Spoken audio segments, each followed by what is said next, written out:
Welcome back. We got all the fatherhoods present today. We made it. Yeah, we did, which is has been tough over the summer, but we made it work today. We're with a dope guest.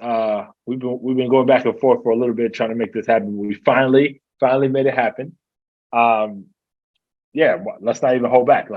So with us today is the founder of allhiphop.com, Greg Grouchy Watkins. What up, Greg? What's up, y'all? Thank you very much for having me on. Apologize for the rigmarole. I know it's not like I'm Jay-Z or anything, but the kids being off school. That's what it is, though. Traveling, doing ad tech, man. It's just, it's hectic, Yeah, being a parent is way more busier than being a pop star superstar. It's crazy, man. I mean, you're taking these dudes to gym, making sure they're going to the park and, being active. It's just like, I'm very glad that I have learned over the past 25 years how to work from my mobile phone and be very effective. Like anything I need to do, I can do it from it. So, that definitely helps. Hey, let me jump in real quick, Manny. Yeah. Sorry, but and I know this is not like the deepest conversation about fatherhood, but you set something off before we started recording about you just getting a dog, and like I need someone to tell me the real on, because my son is he's campaigning hard for the dog, and I'm feeling like, man, it's gonna happen. But I also know, I know it's like, damn, this is going to be like taking care of another person, and I'm probably going to get shouldered with all. He's like, nah, I'm going to do it. I'm like, I know I'm going to get caught with it all. So tell me how this process is going with you, the dog, and the kids. Yeah, it's going good, man. I've got two boys, an 8-year-old and a 4-year-old. And, I grew up with dogs in my household. But when I bought my house, 12 years ago, I was like, oh, man, it's clean. No dog hair, no dog poop, no cat poop, no any of that stuff. Like, I'm not getting a dog. But then, I got with my girl. We had 2 kids. And, it's very good for them from a mental well-being standpoint. It gives them some responsibilities. It gives them something to do. And, an animal to play with. I've got a golden doodle, so she's very smart, very cute and lovable, and she's excellent with the kids. But the biggest thing you got to look out for is the dog poop, the dog pee. Obviously, like training a puppy is just, it's a nightmare. You know what I mean? Like I'll come out, and just before I came down here, I've got a decent sized backyard, and she was outside in the backyard for the past 3 hours. So as I come down here to do this, I look in the kitchen, and she had just come in the house, and I'm like, why do you have to come in the house and take a piss all over the kitchen? I mean, like, it's just like, so there's that. So, I mean, and let me just warn you in advance, man, I just got new air filters, filters, catch the dander. I just bought a shampoo carpeter, the shampoo carpets. I've got a steam mop to steam the hardwood floors. Just get those tools and, know that you're going to have to do the chores. You know what I mean? Because like me, after I clean up poop, I'm like, yo, it's got to be clean. Like I ain't letting no fecal matter sit around. Right. Yeah. You know what I mean? So it immediately gets steamed up and steam mopped up, So, I mean, but other than that, man, knowing she's a puppy, she's going to become potty trained. It's only a phase that she's going through. You just be patient with it. But the kids love her. How old are your kids? 8 years old and 4-year-old. Okay. Because boys. Because my 3-year-old and my 5-year-old. My 5-year-old, she's trying to control the dog we have. We have a Chihuahua, and she puts I'm like, you're gonna kill this animal, because she's like, nah, I want to hold her, and the dog's like paranoid and scared of her. And she'll be like strangling the dog. And I'm like, oh man, one day I'm gonna come and this dog's gonna be dead, man. Like I have to watch out for the dog. I'm the dog's bodyguard around the kids. Yeah, man. I mean, it's the same thing here. The difference, I guess, is that the golden doodles, they get big really fast. So she was a puppy, but I mean, she's already probably at least 40 pounds, you know what I mean? Maybe 50 at this point. So, they grow very fast. So she's actually pulling them around at this point, But yeah, I'm it's the same thing, man. It's like being the dog's parent. Like, I mean, I wake up, I take her out. I take her out almost every hour of the day. The one thing I learned though is man, don't feel bad putting them in the cage. You know what I mean? No, yeah, no. Like I mean, at first I was like, damn, should I put this dog in the cage? It kind of feels like, putting him in jail. And, I don't have fish around my house because putting a fish in a fish tank seems like animal cruelty to me. Like, it's not relaxing watching fish right around to me, But yeah, the vet was like, yo, nah, put her ass in the cage, otherwise she's gonna chew everything up. Let me tell you, we bought a new couch 2 weeks ago. In the sunroom. Oh, geez. Put it in the sunroom, got it nice. The first time I could go in my sunroom and relax and all that. And, within 2 days, she had chewed up the side of it. And I'm like, yo, it's like they got magnets in their brain to mess anything up that you like. Yeah. Yeah. So I mean, if you want to feel less bad, I felt bad about the cage thing too.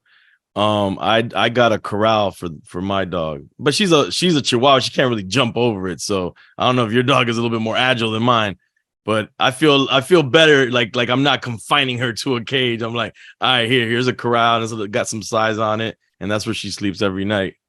Now, have you been able to get your kids to own some responsibility with, just on some consistency yet, or is that just, that's Zero. It's in the making? Zero. Yeah, zero on my end too. Okay. None. Their biggest responsibility is playing with her and chasing her around the house, or not killing. Yeah. Okay. letting her up on the couch when I tell her not to be on the couch. Like that's their responsibility. Everything I tell them not to do, they do with her. So wait, just to take it back a step, how long or was there any like negotiation between you and the kids? And if so, how long did that last? Nah, not really. The way it came about, it was really negotiations between me and my girl, my fiance.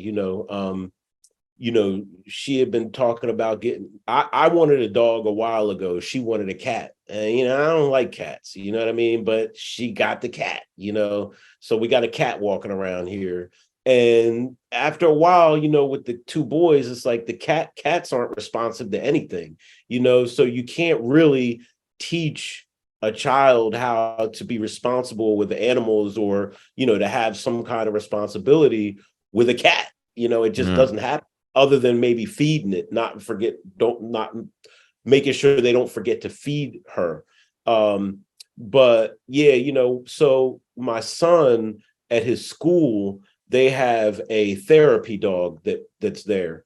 And the therapy dog's name is Denver. And so, when I saw the dog, I was like, oh my God. I mean, he's like the size of a small horse, but he was so smart. The things that the coach was telling the dog to do, I was just like, yo, this is insane how smart this dog is. So I asked what kind of dog it was. Golden Doodle. Okay.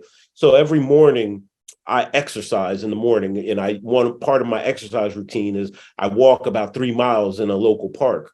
And, I'm in there on my phone doing some work, just, trying to make sure my cardio is straight.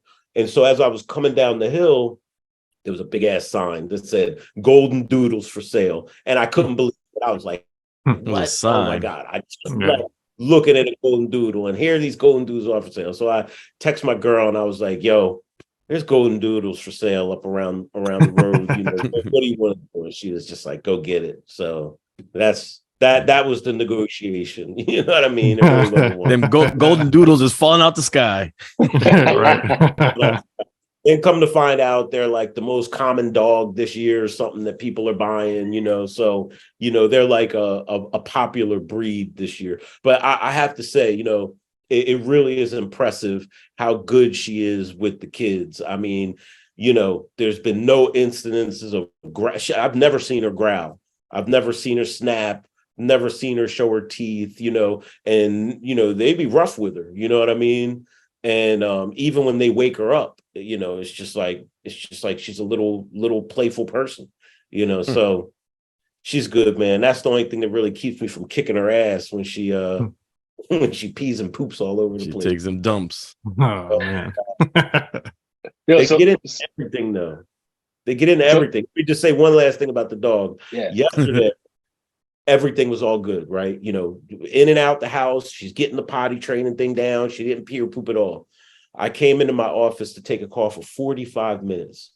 When I came back out, she had thrown up all over the carpet, pooped in the living room, and peed. I'm like, yo, a trifecta. What is happening here? And I had somewhere to be at 5. So that's why I was saying, yo, make sure you got all the tools, because I went to Home Depot, bought a new shampooer for the rugs. So we're out there shampooing the whole house. Everything is getting like clean, disinfected, like all that. Because yeah, man, you know, at the end of the day, you know, you got an animal inside the house, you know? Yeah.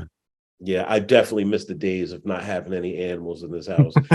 Would you renege?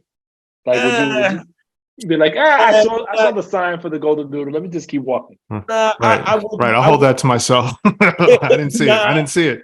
Nah, because I can see the kind of joy that she brings to my sons. You know what I mean? So I wouldn't, you know, it's just, you know, the concept of, you know, having a brand new house where like all the floors are crisp and clean and everybody takes their shoes off and, you know, everything is like pristine. Like that's gone. But, you know, that was gone by the time my first son turned 4, because he would come in and drag mud all over the house and spill his milkshake all over the carpet and leave his food everywhere. I mean, you know, right. Yeah. My kids, they start destroying everything, you know. And let's not forget the dog will, you know, dogs lick their ass and then they lick your kids' faces. Oh my God. That's the thing we got going on right now. My daughter puts her face in front of the dog so the dog will lick her face. She's like, oh, she's kissing me. No, she just licked her ass. Like, stop it. No, I mean, listen, man, I get it, man. Sometimes I come down and the dog is just licking my son's hands, and he's like, Dad, look how much the dog loves me. And I'm like, yo, bro, she's licking whatever food you have on her hands. She don't love me that much. Go wash your hands. You know what I mean? There's assault on your hands. Right. Man, you know, we got hand sanitizer everywhere. You know. I'm still not convinced, bro. My kids always asking me, and I think I'm gonna cave at some point, but yeah, I'm not ready. Just not ready. Take your time, man. That's all I say. You know, I see Manny with a guinea pig. I've had them joints when I was little, but like any kid, my mom took care of all them joints. And then a funny story, my mom, she got tired because they stink. The things after a while, they just smell. So she was like, yo, we went to school. She sent us to school. And then they were all in a cage. It was like 4 or 5 of them joints. She covers the cage, carries the cage to the nearest pet shop before they open, and left it at their doorstep. Oh, shit. And dipped. Wow. Yeah, my sister's daughter had a guinea pig, and she had a slumber party.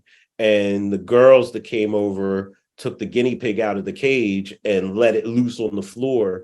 So the guinea pig was missing for, you know, I don't know, 2-3 days. And they finally found the guinea pig somewhere in my mom's crib, you know, gone in heaven. Yes, she's damn. At least you can find the dog when they get loose, you know, like guinea pigs and little mice and little rodents. I'm not with that, you know. If I had to go back, if I was gonna go back and not have a pet at all, I'd probably get them something like a turtle. You know what I mean? I want to get a turtle for my kids. Yeah, man. Yo, so we started talking about like school, and for you, Greg, and for you, E, school starting. Kate, school's not yet starting. No, that started. Yep. I'm the only one. So middle school started. School hasn't started for me yet. It starts in September. Oh, okay. So we're on the same page. You're just prepping. I'm just prepping, counting the days down. Got it. So E, I know you on an emotional roller coaster right now with school starting. Yeah, man. My daughter started elementary school. It was her first day today. Oh shit, nice. Yeah, and it was pretty emotional, man. I didn't think I was gonna get emotional, but I did. And then my son, we wanted to do it all together as a family, where we me, my wife, my son on the way to his school, but we all went and dropped off my daughter first. And then he started just bawling, my son, because it was now they're separated. And he's like, I want to, like, when my wife went, because she took her to her classroom, we waited in the car. He just started going crazy. And then she took long. And we did yesterday, we did, they had like a little orientation. We met the teacher, saw the classroom. So when my wife went, I'm seeing all the parents coming in and out. I'm like, yo, this is taking a while. All I could imagine is my daughter probably having like a last minute breakdown, even though she seemed like she was all good. But nah, it turned out that it was just they had to give my wife a parking pass for our car or whatever, all this stuff. But yeah, man, it was a big day for my daughter, man. Yeah, man, I got over that pretty quick. You know, my son, he started going to preschool when he was like 3 or 4, right? And they sent him a bus to my house to come get him. So I didn't have to drive him at the time. So that was hard. The first time watching my little buddy get on the bus. That's got to be crazy. Watch drive away and waving as he drives off into the sunset. But shit, man, by the time my 4-year-old he started preschool last year. So he started going early from 9 to 1. And I was like, man, get out of here. You know what I mean? I need time to myself, you know. And this year is the first year in 9 years that I'm going to have both of them out of the house from, you know, they got long days. It's like from 8 in the morning. And when by the time the bus drops them all off, it's like 4 o'clock. So I got that whole stretch to myself. And I'm just like, oh, man, Pornhub traffic is about to double. Oh, shit. I remember so 2 years ago when my youngest finally was doing a full school day, bro, like the amount of relief I felt to have a house to myself for that period of time was like incredible. It's like you almost don't even know what to do with yourself. I remember when I got home today after dropping both of them off and the house was quiet, I was like, yo, what do I do? There's so much potential right now that you do nothing. You know what I'm saying? Like, exactly, man. I mean, but don't after a while you start to feel like, all right, I wish they would get home already, because then you start to miss the. No. Well, no, right. Today I want to. For me. Today I can't wait to know that her day went well, and since she started today and tomorrow, we're gonna, as like, I don't know, my wife came up with this. Let's give him a gift. A gift of travel. I'm like, really, bro? Like for 2 days of school? Like, so we're going to Legoland this weekend. And so whatever. But yo, don't start with the participation trophy bullshit in the household, bro. Let them earn some shit. No, it's my wife, man. My wife is like, just because, you know, she went. I'm like, whatever, we'll do it, man. We'll do it. But I was gonna say, you know, I don't feel bad about them being there because I can actually use that to say, well, I'm being a responsible parent. My children are in school. Like, yes, right. Go get there, do extracurricular activities, like everything. But seriously, you know, I want my children to have a love for going to school. You know, as you all know, our children have a greater risk if they fall out of love with school. Right. If they're in the school pipeline, they're going to the prison pipeline, you know. So, you know, I'm the dad that's like, you're in school is fun. Yes, it's cool to learn things. I'm at all the PTA meetings. I'm at all the extracurricular things that they have to do. You know, when they have food trucks, meet the teacher nights. Like, I'm there for everything. They know me at my son's school. You know what I mean? So I feel what you're saying, Manny, you know, like, you don't get no trophy for doing what you're supposed to be doing. I mean, right. You know, we reward them and all those things too when they do well, but shit, nah, bro, you're going to school. I guess the way that I looked at it, or that I was convinced basically, is that, you know, let's just kind of like make it a whole happy experience that she started elementary school, you know, and we'll do this last little trip before, you know, that's it. The whole year she got the rest of the year to do what she got to do. But let me ask you guys this. When you started taking your kids to school, because today I found myself, when I dropped her off, just looking around like, how does this active shooter shit go down here? You know what I'm saying? And the thing that fucked me up is that her classroom when we went yesterday is like right in the entrance. You make a right and it's the first classroom. I'm like, damn. And I'm thinking it's the first classroom. I don't like that. Her window is right in the front. And then there's the one armed police officer. I'm like, this one dude ain't gonna handle business. And I'm sizing him up and I'm looking at everything. I'm a little, I don't know if y'all are thinking like that too. Did they have what's the school setup? Because I know that like my son's previous two schools, they were in so-so neighborhoods, but luckily the schools were pretty locked down. And so you really, there was kind of one way in, one way out type scenario, and it was gated off. And they did have like active shooter drills and all that kind of stuff. And even his current school, I know they're installing like more stuff to deter people from coming in. And so he just started middle school, and now they're giving them key cards to like move around. So if you don't have a key card, no one's getting in or out of anywhere, so no parents can come rolling up and try to get in or anything. So yeah, I think about that all the time, man. I mean, quite a bit, especially with my 4-year-old who's, he's only 4. So, he's not going to he doesn't know the drills. He doesn't know what my 8-year-old be 9 in October. So he's a little more practiced. They actually practice those things.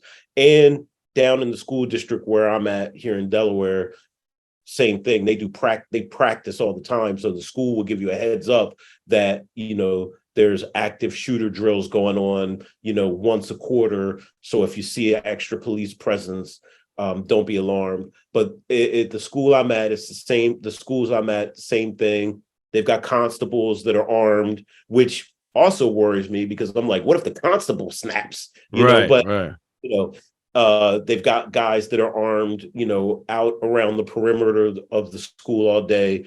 Same thing, one way in, one way out, and that one way in is locked. And then some of the classrooms for my 4-year-old have the doors that in the class that roll out. So if there's an active shooter, they can actually, wall off students and keep anybody else from coming in. So yeah, man, I think about that, man. And at the end of the day, it's just like sad because everywhere we go, we're pretty much sitting ducks. You know what I'm saying?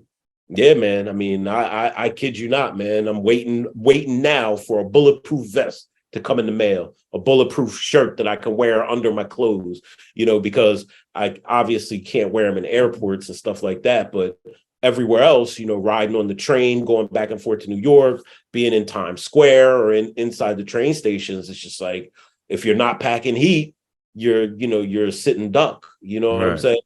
So yeah, man, I mean, I don't even know what to think, man. I just pray that, they don't become one of those statistics, man. I mean, what else can you do? You know what I mean? Like if somebody has it in their mind, even if they don't get into the class, when the kids are going to the bus or when they're riding the bus, I mean, it's just like open season all the time. Yeah, I mean, when I dropped her off, I'm like, they could have all the protocols once the class is in session, but right now this is a vulnerable time because especially the first couple of days of school when all the parents are coming in, walking in these new kids. I'm like, how do they're not checking people's IDs or making sure the kid goes to the school or whatever. You're just seeing a random parent walk in, so anything could happen in those moments. And yeah, it's pretty freaky, man. And it sucks that our kids are living in this time and that, and we have to worry about these things. Well, when I was thinking about that too, when I was coming up, we used to have to sit under the desk because of the nuclear bombs. You know it's what true. I mean? I tell people the Cold War era was some other scary shit for a kid. You know what I'm saying? I was always thinking we were going to go World War III was going to happen. Right. I mean, I mean, that was crazy. And then the high school that I went to, I mean, we had state police in every hallway with dogs because there were shootings inside of the school. There was always fights. There was lots of drugs going around. I mean, all of that was happening. That was the backdrop to the high school that me and my partner went to, and it was a rough school. So, I mean, there were times where I was in classrooms and, there were shootings inside the classroom. I kid you not, that happened, so, I mean, I guess it's all kind of relative, every generation has their challenges, It seems different though. What's different is that people target kids. That's what's random. Yeah. There's one thing to be in a school that's violent. My school, we had metal detectors and we had drive-by that happened because gang members were beefing and stuff. But those are people that are beefing. Right. Here, this is someone that you don't even know is beefing with you and has beef with everybody. Yeah, well, within crime, years ago, there was a certain law or law and order within that world, right, or a certain moral set within that, and that's just thrown out the window at this point. I could come to grips with there being like street shit happening in a school, sort of say, versus just the randomness of this stuff. Right. Yeah, and like I said, targeting 5-year-olds or 6-year-olds. Wild. It's hard to comprehend, it's hard to comprehend what even makes that mentality, but that's why I try to be very careful with my children about the games they play. They're very into Roblox and Minecraft and, these other games. And, Roblox in particular is an interesting game because there's literally 1 million games inside of Roblox itself. Yeah, you got to be careful what they're jumping on because some of the games, like one of the games my 9-year-old likes to play is called Bed Wars. And same. My son, he'll be 11 tomorrow. He's on Bed Wars, and he's I'll give him his credit because my wife and I were pretty adamant about no first person shooting games, and then even with Bed Wars, there's some of that action, but he's like, and he'll be playing with his friends, but he knows enough. He's like, "Hey, Dad, I know I can't use a gun. There's this thing that kind of looks like a grenade launcher. Can I use it?" Like a grenade launcher. I'll say, "Nah." He's like, "But I'm not gonna be able to play so good." I'm like, "I'm sorry, man." I bought my son $5 worth of Roblox yesterday, and he bought a rocket launcher with it. Right. But the thing is that the thing that gets me is okay. There's no blood in Roblox, right? Like, so the violence is like, very minimal video game violence. But what concerns me is that fact that having no blood while you're committing acts of violence as a young child could also desensitize you. So, we make sure that we keep the Roblox to a minimal without stagnating his social growth, because like you said, all of their peers, they're all playing these games. And when we were coming up, we played games. I mean, we played Mortal Kombat where people were getting their heads ripped off, and it didn't turn me into a serial killer. But it's interesting. I read an article the other day, the generation of all of our children. Manny, how old are your kids? I have a 16-year-old daughter, a 10-year-old son, and a 7-year-old daughter. So your 10-year-old and your 7-year-old, they're part of what's known as Generation Alpha. That's what their generation is called. Thank you for telling me, because I've been looking around trying to figure that out, because they've asked me. And I'm like, I'm not even too sure which side of the equation I'm on. So I don't know. I had a joke for that, but go ahead. Generation Alpha, these kids are coming up immersed in iPad technology, mobile phones, and they're very different than all of the generations that preceded them, right? So I'm going somewhere with it. So I pull up this article when I was in my hotel room the other day. I don't smoke or drink anymore, right? I used to be a heavy drinker. I had to give it up because I was just, I was going way too hard, man. When we finally make it to Drink Champs, I don't know what I'm gonna do. if I start drinking, it's gonna be. No, you go. We just had special ed yesterday, and all he drank was coconut water. I'm like, it could get pretty wild if I start drinking with you and Nori. But so I'm reading this article, and I had just smoked, right? So I had to come back to my room because I just got all paranoid for some reason, right? And so I'm reading about Generation Alpha on, I think it was Bloomberg, and it was like, Generation Alpha is very different, and they're very good with hoverboards. And so I'm like, yo, hoverboards. I'm starting to think like, yo, my 8-year-old and my 4-year-old have been riding. My 4-year-old has been riding a hoverboard since he was like 2-3 years old. So I go through the article, and sure enough, this generation, they ride hoverboards like we walk. And I mean, seriously, my kids be out there on their hoverboards while they're on their iPads. They're on the hoverboard. They can eat their food while they're on the hoverboards and they're zipping around. And I was blown away that the things that and they ended the article and it was like, and if you are worried about your Generation Alpha kid, don't worry. They all say skibbity bee bop bop, whatever they say, right? And I'm like, oh shit, I yell at my kids because I'm like, yo, you're on these hoverboards in the house all damn day. And what does skibbity bop bop? What is this? That's what my daughter says to me all the time. My son has a friend who started saying that to him, and he came back saying, I'm like, what are you talking about? He's like, oh, my friend is saying that to me and it's annoying. I'm like, well, why are you saying it? Because you're annoying me now. I just repeat it back to my daughter and she goes, okay. And she walks away. Couldn't believe it. I was like, yo, okay, so my kids are normal. It's normal that they're all riding hoverboards. It's normal that they're saying this skibbity bop bop crap. And it just made me realize, like, yo, you know what?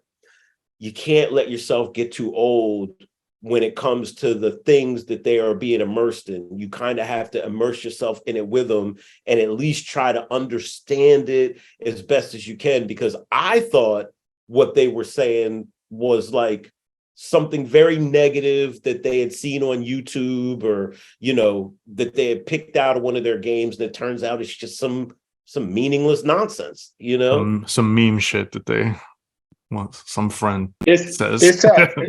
You articulate a really good point, because like we get caught up in like almost like not punking them, but like treating whatever they're talking about as inferior or whack, right? And so I stop myself sometimes from like clowning them, because my instinct is to be like, yo, that shit is great. Like, what are you talking about?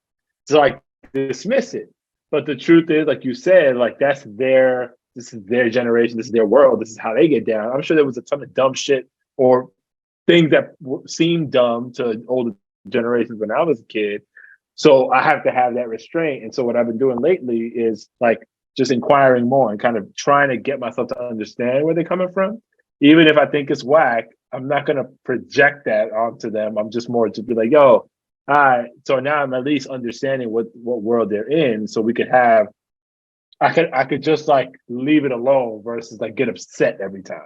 I got to take your advice, man, because my son was his friend sent him like a whole reel of memes. Like, he was cracking up at it. And I thought it was stupid, but funny for the first go around. And then he's like watching him over and over again. And then, later on in the day, like, Dad, which one of those was your favorite? And I'm like, I hated all of them. I don't like any of them. What do you mean? And he just kept pressing me to like, what's your favorite one? I'm like, I think they're all stupid. Right? My son watches these on YouTube. It's like a string of memes. Like, just keep going. And he'll pull me in sometimes and be like, yo, Dad, watch. And I'm looking and I'm thinking the same thing. Yeah. And oftentimes I'm letting it out. I'm like, yo, that shit is dumb. Why are you watching this shit? Right. And then I look at his face and he's kind of like, oh, like old man type, rolling the eyes. Right. Yeah. Fucking old guy. Man. Yeah. And then later time will pass and then I'll come back and I'll just sit there and just watch it, but be more positive about it. And it changes the whole dynamic.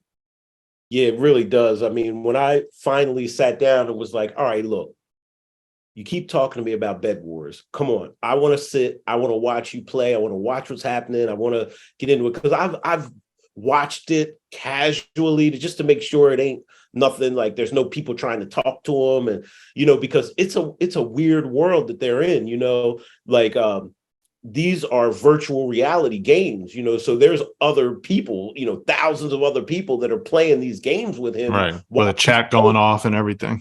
Yep. Yeah. While he's playing them, right? Yeah. So I was like, all right, look, let me just sit down and watch what's happening. And as I started watching, I was like, yo, you know what?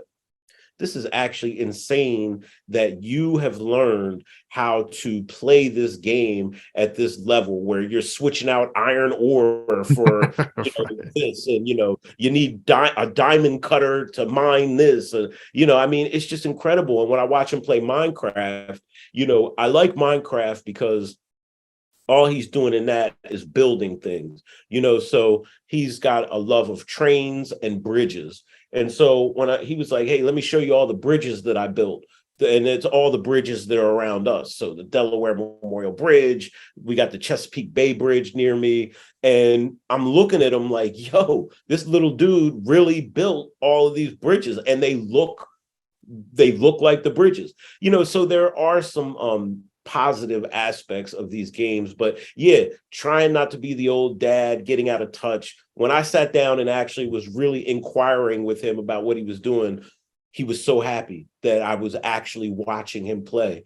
And I was like, all right, but I still want him to get his ass outside and play football, Yeah. That's a fact. I mean, that's why I'm in this little cave I'm in right now. My son's doing basketball camp at my old high school.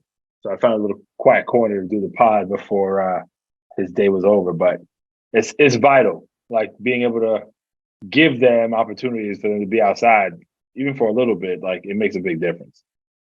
Definitely. Let me ask you guys a question. Do you think the kids being on the YouTube kids rabbit hole, or playing these games you guys are discussing, or which one is better, you think, in your opinion? The games, Roblox, Minecraft, YouTube, for my kids, even my 4-year-old, YouTube kids, they're over that. They're not watching YouTube kids. They don't want to see Peppa Pig no more. You know what I mean? They don't want to see any of that. They want YouTube. And the problem with YouTube is that there are channels. One, Lututu, for instance, right? Lututu. Watch out for it, because they make the Roblox characters, and it's all the Roblox characters, or all characters you might see in Minecraft, but they put them in adult situations. So like, one character is in the house, and then there's a home invasion, and the robbers come in and kill the mom. Then the mom's in heaven, and they're all at the grave. And I mean, it's just like mind warping. And I'm like, who the hell is making this? And the problem is, my kids will start out watching something that's normal Roblox. Go into that, right? Just keeps going, devolving and devolving. YouTube is really bad for kids, man. Really is. We had to pull them off YouTube because, we blocked a couple channels on YouTube Kids, and then they figured out that they could watch it on YouTube, and now we're like, banning them from YouTube, which is some of these little reality show type families. Like, there's one called Gianna and something. It's like Gianna, Kim. And these I don't know, but the lessons that they're teaching these kids are terrible. Like, I don't know what's going on here. And we're like, nah, you can't watch it. And then they'll find another sibling reality thing. No, you can't watch that one either. Like, Roma and Diana. That's the one. That's the one. Roma and Diana. They're Russians, right? We had to stop that, man, because this kid has the girl has everything.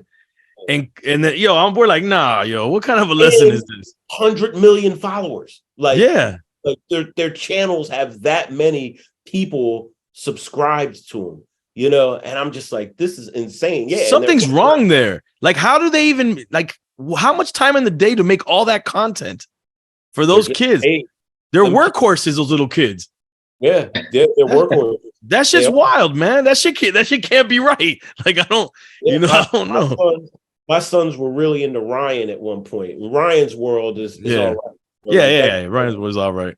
But yeah, I mean, Ryan be working, but when you see the amount of money they made, like Ryan last year, maybe the year before, he made $44 million. Jesus. You know what I'm saying? And now sisters, the twins. Yeah. Now they've got kids, and then they've got stuff in Walmart, and like. But you see, I have a conspiracy. I'm like, man, are they having these kids? And it's because Ryan's getting older and he looks awkward as he's getting older. So now they got the kids. Now the twins look cute. I don't know, man. Like, I get it. Like, I think it's pretty innocent that, they kind of fall into making money doing this stuff. But after a while, there's something wrong there. There's something weird about like all these kids being put in front of the camera to generate all this income. I don't know, man. I don't think it's gonna end up in a good place in the near future for all these kids and what it's inspiring. It's like child actors, right? Like Yeah. parents pushing them into Hollywood and that kind of thing, and then they grow up, and a lot of them, unfortunately, don't do too well in life. So it kind of feels like that. He went through a phase where he was like, I want to be a YouTube influencer. And I'm like, nah, bro. We're not even going down that road. You're going to be an engineer. I hate to sound like an old man now. You're going to be an engineer, a doctor, or, but you're only 9. Like, look, the odds of you making it big as a YouTube influencer, I mean, you don't even really know what's going into that. The child isn't becoming a YouTube influencer on his own. There's a team of people shooting the content, editing it, putting the graphics around it. I mean, y'all know what goes into making a video and editing it and putting it, you know what I mean? And it's nothing that a 9-year-old or an 8-year-old is going to do, you know? So, yeah, I mean, I'm with you, man. I was just like, I look at some of those channels and then they're just annoying. Like, I'm like, yo, why is this video so much louder than everything else? You know, for real. 25 and y'all's video comes on and it's at 50 and it's all screaming and no talking and like there's not even any words half the time. Right. It's just sounds. I'm like, no, man, listen, y'all get down in here. We're about to read Goodnight Moon for the 100th time. Yeah, the only thing that makes me proud of my son is that he likes to watch the videos that have all the little toy cars and stuff. And then it'll inspire him and he'll go and play with his toy cars and toy trains and stuff like that. So I'm not mad at that. Have you seen the hamster video where those are dope. Those are dope, right? I'm like, yo, how in the world, how long did it take for these hamsters to do this? You know what I mean? For them to put this together where the hamster goes through this whole maze and then they're videotaping it to top it all off. Like it's Manny, we good? Did we lose anything? My computer just blipped, so I think we might have lost a little bit, but it's okay. We'll tweak it in the edit. All right, you recording again? Yeah, it's back on. It's back on. Okay. Sorry about that. The good old technological bullshit. We should probably cut it now because I have to go pick up my kid. Greg, this never works well because a 45 minutes is never enough to like really jump in, but we appreciate you at least sharing some of your recent events, particularly with the pets and like school and just some of the concerns you have as a dad. But before we jump, one piece of sound advice you have for somebody that is either a new father or about to be. Patience is the key. Patience with everything. You know, it's hard to transition into being responsible for having a new life that you are responsible for. And, you know, whether it's, you know, the child crying at night, you know, changing diapers, diaper runs, feeding, you know, all of the things that come along with, you know, raising a brand new life. The best advice I can have is learn to physically and be cognizant on practicing patience. You know, it just makes everything, go easier, you know. I mean, we're all going to have moments where we lose our temper, but, you know, being very patient with your child throughout all stages of their life is just important. Having children has taught me how to be very patient. Dope. I agree 100%. All right, gang, it's a wrap. Catch you next week. Thank you, Greg. Thank you for having me. Peace. Peace.